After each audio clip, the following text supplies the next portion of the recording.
नमस्कार सभी को, स्वागत है आपको आपका कविशाला में। आज हम बात करेंगे थोड़ी सी जो देश में अजरकता है पहले की, उसके बारे में थोड़ी सी बात करेंगे। और बाकी जो जिसको जैसा सुनाना है उसमें कोई रेस्ट्रिक्शन नहीं है, सब अपना सुना सकते हैं। तो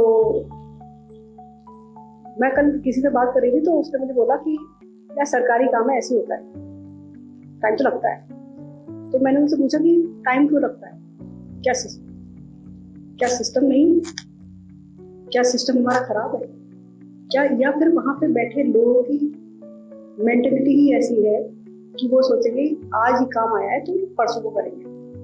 क्या इन पे कोई सरकार की डिमांड नहीं होती, कोई टाइमलाइन नहीं होती जिस तरह से हम लोग प्राइवेट कंपनीज में करते हैं। वी हैव गॉट टारगेट्स, हम लोगों के पास टारगेट्स होता है, एक टाइमलाइन होती है। जिसके पास टारगेट नहीं होता उसके पास टाइमलाइन होती है कि हमने ये टाइमलाइन दे दी है, इस डेडलाइन के बाद ये काम नहीं होगा, ये प्रोजेक्ट चल रहा है इस तरह से। क्या सरकारी कामों में ऐसा नहीं होता? मैं एक जगह जाती हूँ जो मांडी रोड कहलाती है, छतरपुर के पास। तो वो वहाँ की जो रोड है वो हर 2 महीने में खुद जाती है। तो मैंने कई बार अपनी गाड़ी रोककर जो लोग वहाँ पर काम कर रहे होते हैं उनसे पूछती हूँ, भाई इस बार क्या हुआ? तो बोलता है मैडम केबल डालना भूल गए। फिर मैंने जब अगले महीने रोड बन गई, क्योंकि वो VIP रोड है, उसमें छतरपुर के फार्म्स हैं, तो ऑब्वियसली रोड जल्दी बन जाती है, वहाँ पे दबाव बहुत हो रहा है। फिर मैंने दोबारा उनसे पूछा भाई इस बार क्या हुआ? कह रहे मैडम इलेक्ट्रिसिटी BSES वाले आए हैं, इलेक्ट्रिसिटी वाला वायर डालना भूल गए। तो मैंने कहा आपस में तुम लोग बात नहीं करते क्या? अगर कोई रोड अप्रूव हुई है रिपेयर के लिए तो क्या 4 डिपार्टमेंट साथ में आके बात नहीं करते? कह रहे मैडम बहुत लंबी फाइल चली जाती है, 5-6 मिनट लग जाएंगे, हमें रोड बनानी थी, हमें रोड बनानी। तो मैंने कहा इस हिसाब से तो सिविल इंजीनियर करूंगी जॉबलेस नहीं होगी। किसी की जॉब चलती रहेगी तो वो सिविल इंजीनियर और वहां का कॉन्ट्रैक्टर, बाकी सारे लोग परेशान नहीं। आम जनता परेशान है इस चीज से, सिर्फ आम जनता। जब मैं वहां से गाड़ी निकालती हूँ तो मेरी गाड़ी में वहां पे रेड सेल जलता है, रेड सेल का पूरा मेरे टायर से हो जाते हैं, बहुत टूट होती है, जो बाइक से आते हैं वो गिर जाते हैं, इतना बुरा हाल उस सारे रोड का हो जाता है। एंड ये एक रोड की बात नहीं है, ये पूरे दिल्ली की बात है। और मुझे नहीं पता छोटे शहरों में और क्या क्या होता होगा, क्योंकि मैं 20 साल से दिल्ली में रह रही हूँ तो मुझे ज्यादा पता नहीं वहाँ का। बट जितनी भी रोड मैंने दिल्ली की देखी है वहाँ का यही हाल है और बहुत सालों से यही हाल चल रहा है। चाहे वो खिराड़ी हो, चाहे वो नवादा हो, चाहे वो मांडी रोड हो, चाहे छतरपुर हो, everywhere it is like that. तो इसकी जिम्मेदारी क्या सरकार लेगी, या फिर हम लोग एक डेमोक्रेटिक कंट्री में रहते हैं बट जो टेक्निक कंट्री में चल रही है कि एक ही इंसान की चलेगी। आज सोनम वांगचुक को उठा लिया उन लोगों ने, जबरदस्ती हॉस्पिटल लेके चले गए। तो ये सब चीजें क्या चलती रहेंगी, इसके खिलाफ आवाज कौन उठाएगा? तो इसके लिए मैं आगे भी बात करूंगी। तो अपनी शेरोशायरी से शुरू करते हैं, थोड़ा माहौल बनाते हैं, ठीक है। एक मैंने थोड़ी सी बहुत पॉलिटिक्स के ऊपर लिखी है, जो मुझे लगता है कभी कभी ना हम लोग बड़ी फ्रीडम वाली कंट्री में रह रहे हैं, हम यार इंडिपेंडेंट, लेकिन मुझे लगता है कहीं ना कहीं कमी है किसी चीज की, जहाँ पे हम पूरा फील नहीं कर पाते। तो उसके लिए मैंने लिखा है कि हर सुबह आगाज होगा, हर रात दिए जलेंगे, मुल्क को तुमसे बचाने कोई तो राम आएंगे। चढ़ गया देश प्रेम का परवाज लोगों में, अगर तुम छुपा लो खुद को कहीं, लोग तुम्हें धरने आएंगे। आवाम का आगाज होगा, होगी ना अंजाम फिक्र, दौड़ेगा गुस्सा रगों में, लोग अब न भरमाएंगे। देखते हैं जोर कितना कातिलों का, कब होगा कब तलक, नोच खाएंगे तुम्हें जब ये देश चलाने आएंगे, जब ये देश चलाने आएंगे। बचपन के लिए बहुत अच्छा बोला चित्रा जी ने। तो मैंने भी बचपन में एक कविता लिखी थी कि कहाँ रहा वो नादानियों का बस्ता, स्कूल की वो रिक्शा, कच्चा पक्का रास्ता, वो बेपरवाह सा बचपन, शैतानियां थी। मैं काफी शैतान रही हूँ बचपन में, अभी भी हूँ। माँ बाप से लिपटा हैरान सा वो बच्चा, अब उठा लिया है उसने जिम्मेदारियों का बस्ता, हो गया है समझदार, शैतान सा वो बच्चा। बिना नखरे के ही सब्जी खा लिया करता है, बिना नखरे के ही सब्जी खा लिया करता है, और वक्त पे दफ्तर पहुंचता है वो जिम्मेदार सा बच्चा। नहीं रही अब उसपे मासूमियत कोई, नहीं रही उसमें मासूमियत कोई, हो गया है बड़ा नादान सा बच्चा, नादान सा बच्चा। तो एक ट्रिविया देती हूँ मैं आपको। आप लोगों को पता है कि आईपीएल में टैक्स नहीं लगता, मतलब टैक्स नहीं होता, इट इज टैक्स फ्री। तो IPL is exempted of taxes. The players and the franchisee will pay the normal taxes जो उनके ऊपर इंडिविजुअली बनते हैं। तो देश बहुत बड़ा है और 2% लोग टैक्स देते हैं। तो सारा भार जो है उन 2% लोगों के ऊपर है जो मिडिल क्लास हैं, जो नौकरी करने जाते हैं, जिनको उनकी कंपनीज, प्राइवेट कंपनीज भी चूसती हैं और सरकार तो पहले ही पैसा काट लेती है। ठीक है, तो एक छोटा सा लिखा है मैंने उस पर। जब नेता लोग जब इनको वोट चाहिए होता है तो तब भी उसी गली में जाते हैं जहाँ पे सड़क बनी हुई होती है। जहाँ सड़क नहीं बनी होती ना, फरीदाबाद के और दिल्ली के कुछ रास्ते ऐसे हैं तो मैंने इसलिए देखे कि मैं सेल्स में मुझे घुसना पड़ता है। एक जगह है संगम विहार, जब बारिश आती है तो वहाँ पे ट्रैक्टर चलता है, तो उसके अलावा वहाँ पे कुछ और चल ही नहीं सकता। मैंने वो सब भी देखा है, वो सब भी मैंने अपने सेल्स की लाइफ में देखा है। वहाँ पे कोई नेता नहीं आता, कोई मतलब नहीं है, सालों से वो ऐसा ही, सालों से। It is Delhi, it is south Delhi, जिसको हम कहते हैं पॉश एरिया। एक बार कोई नेता संगम विहार भी जाके देखिए, उसको पता चलेगा कितनी तकलीफें हैं वहाँ के लोगों। जिस दिन संगम विहार के सारे लोग नहाते हैं ना, उस दिन पानी जाम हो जाता है वहाँ। I am not joking. तो एक दिखाया छोटा सा कि सड़क बनी तो आई कार, आईपीएल पे नो टैक्स यार, वोट पे नोट है बांटे जाते, आड़ी तिरछी मेरी सरकार, टैक्स स्कीम में फंसी रहे जनता। हम लोग तो यही कर रहे हैं ना, टैक्स भरना है तो इसलिए कमाना ही पड़ेगा, हम उनके लिए कमा रहे हैं। तो टैक्स स्कीम में फंसी रहे जनता, एजेंडा इनका रिलीजन वॉर। डरते रहे कवि रिपोर्टर सारे, डरते रहे सारे कवि रिपोर्टर, कैसे लिखे सच की दरकार। चोर स्कैमर चिल करे सारे, चोर स्कैमर चिल करे सारे, जेलों में भरे हैं हास्य कलाकार। अभी जरा सा कुछ कह दो आप, है ना। अभी सोनम वांगचुक को जो इतने से धरना में बैठे तो कोई एक्शन नहीं है। अभी समय रहना बेचारा गाली दे देगा तो उसको जेल में डाल देंगे।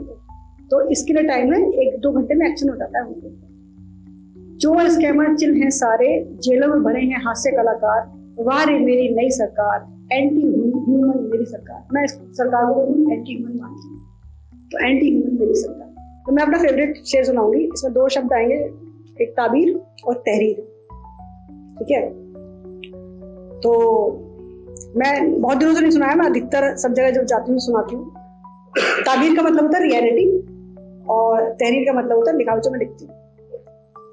तो अर्ज किया है कि मैं सवालों की तरह हूँ तो जवाबों की तरह, मैं सवालों की तरह हूँ तो जवाबों की तरह, मैं ताबीर हूँ तेरी तो मेरे ख्वाबों की तरह।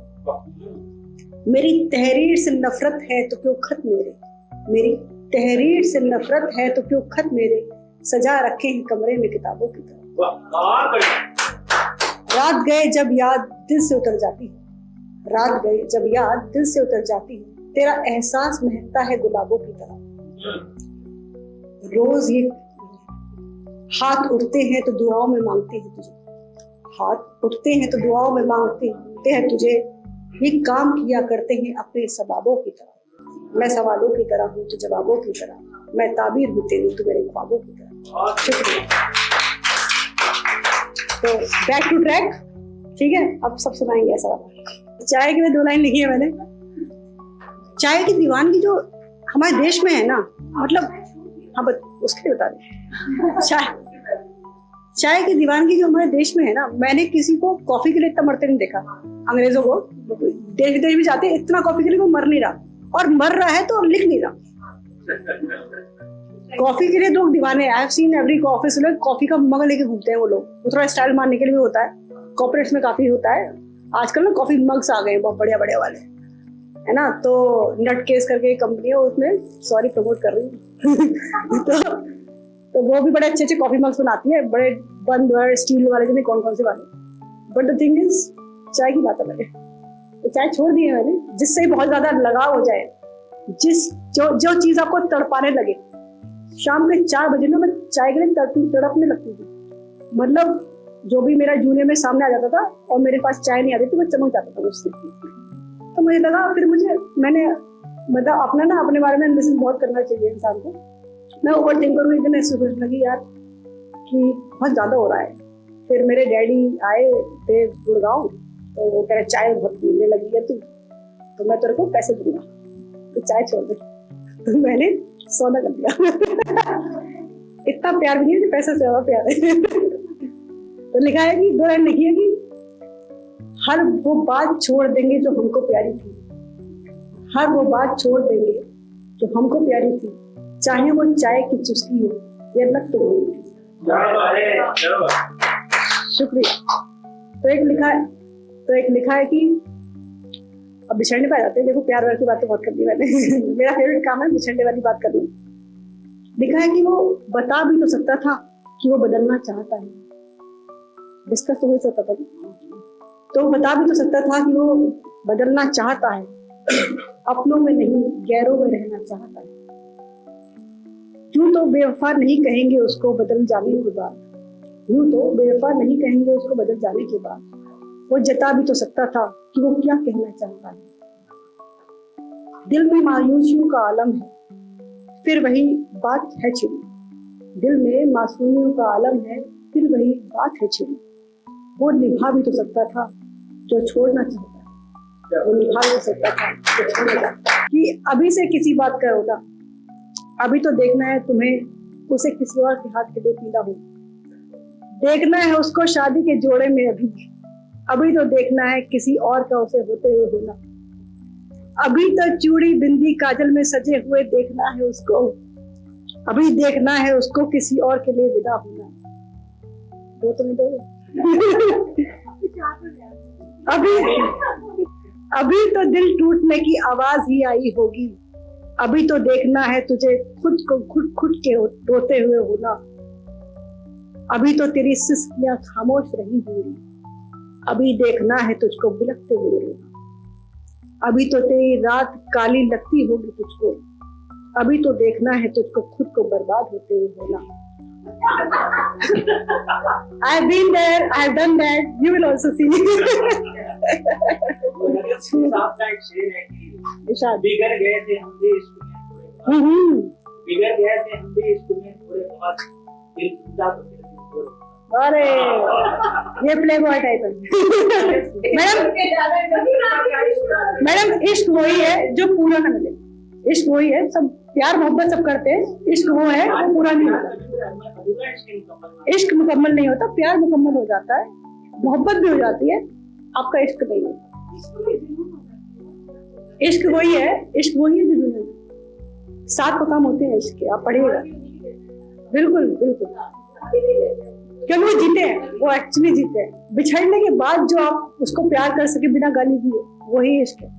तो जैसे कि मैं तो बहुत छोटे शहर से, और मे भी बहुत सारे लोग यहाँ पे शायद नौकरी के लिए जॉब के लिए बसे हुए होंगे, कुछ लोग होंगे शायद दिल्ली से होंगे या फिर गुड़गांव वासी होंगे, 90% लोग तो बाहर से ही होंगे।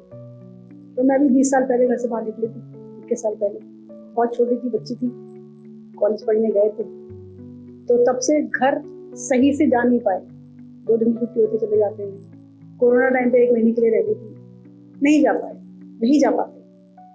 तो अभी मैं होली के बाद मैं घर ही नहीं जा पाई, एक बार 1 दिन के लिए गई थी बस, नहीं जा पाई, बहुत काम में व्यस्त आ जाती। तो उसमें लिखा है कि घर से निकले तो हम अपना सुकून छोड़ा, घर से निकले तो हम अपना सुकून छोड़ा है, यार दोस्त छोड़ा है, माँ बाप छोड़ा है, चंद रुपयों के लिए हम परिंदे, चंद रुपयों के लिए हम परिंदे अपने घोंसले बुलंद छोड़ा है, घर से निकले तो हम अपना सुकून छोड़ा है, मस्ती छोड़ा है, खुमार छोड़ा है, उन गली गलियारों में अपना इश्क उधार छोड़ा है, अपने इन पक्के मकानों के लिए हमने इनकी ठंडी छांव छोड़ा है, इस शहर के शोर के लिए हम गांव की गली उदास छोड़ा है, घर से निकले तो हम अपना सुकून छोड़ा है, यार दोस्त छोड़ा है, माँ बाप।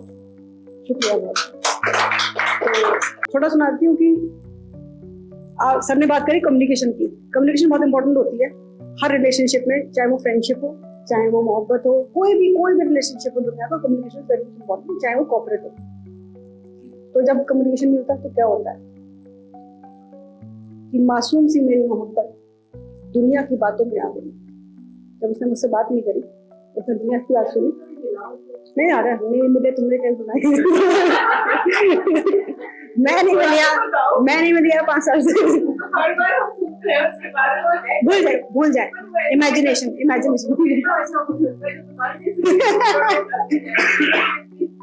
तकलीफ में भी हंसती है। देखा लड़के बोले, धोखेबाज लड़के बोले, ये आदमी दुखी नहीं है, ये आदमी ब्रेकअप के बाद भी दुखी नहीं है, और कह रहा है और पटा लूंगा, ये भी कह रहा है। ये आदमी दुखी नहीं है। इश्क में इंसान बर्बाद हो जाता है भाई साहब, और ढूंढ रहा है, ये आदमी दुखी नहीं है। तो मासूम सी मोहब्बत मेरी दुनिया की बातों में आ गई, जालिम ये दुनिया मेरी मोहब्बत ही खा गई। पहले लगाई तोहमत आवारगी की हम पे, फिर रास लाई इनको अहदे वफा याद की। जब कुछ न मिल सका हमें तोड़ने का जरिया ही नहीं, जब कुछ न मिल सका हमें तोड़ने का जरिया ही नहीं, बात उलझाई ऐसे जैसे मानो आफत ही आ गई। अब रहा न वास्ता उनसे मेरा कोई, अब रहा न वास्ता उनसे मेरा कोई, यूं हुआ कुछ बिछड़ना यार से कि मुझे जुदाई खा गई, शुक्रिया बहुत बहुत।